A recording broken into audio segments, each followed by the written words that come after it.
أعوذ بالله من الشيطان الرجيم.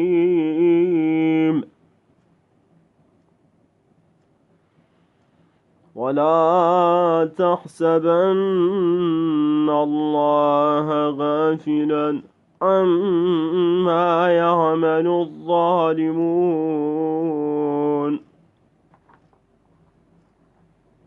إنما يؤخرهم ليوم تشخص فيه الأبصار.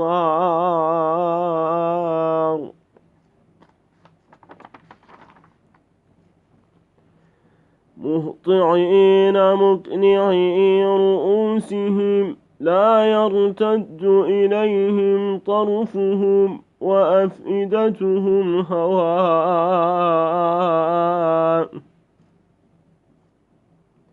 وأنذر الناس يوم يأتيهم العذاب فيقول الذين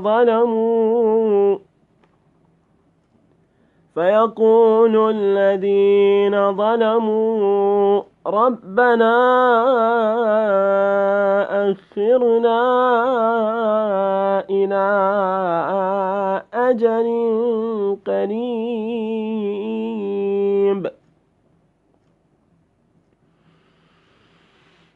ربنا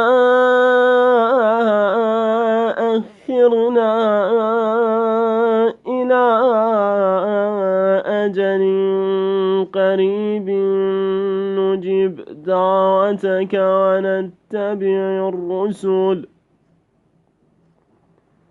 أولم تكونوا أقسمتم من قبل ما لكم من زوال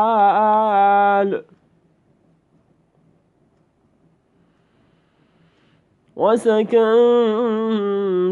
في مساكن الذين ظلموا أنفسهم وتبين لكم كيف فعلنا بهم وضربنا لكم الأمثال.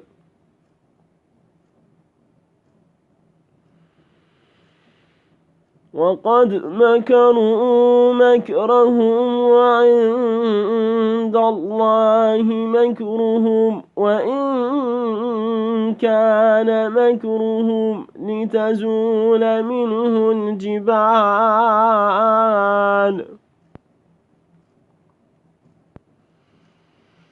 فلا تحسبن الله مخلف وعده رسله إن الله عزيز ذو انتقام.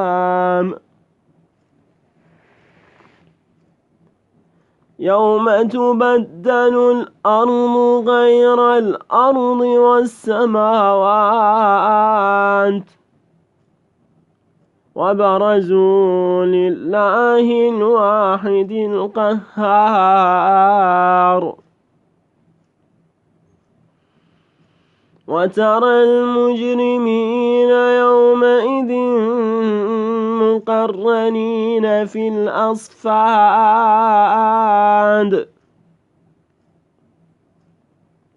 سرابيلهم من قطران وتغشى وجوههم النار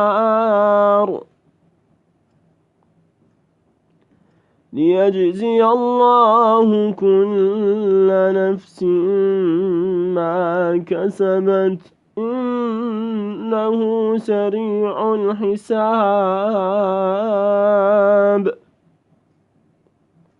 هذا بلاغ للناس ولينذروا به وليعلموا أنما هو إله واحد وليذكر أولو الألباب. صدق الله مولانا العلي العظيم.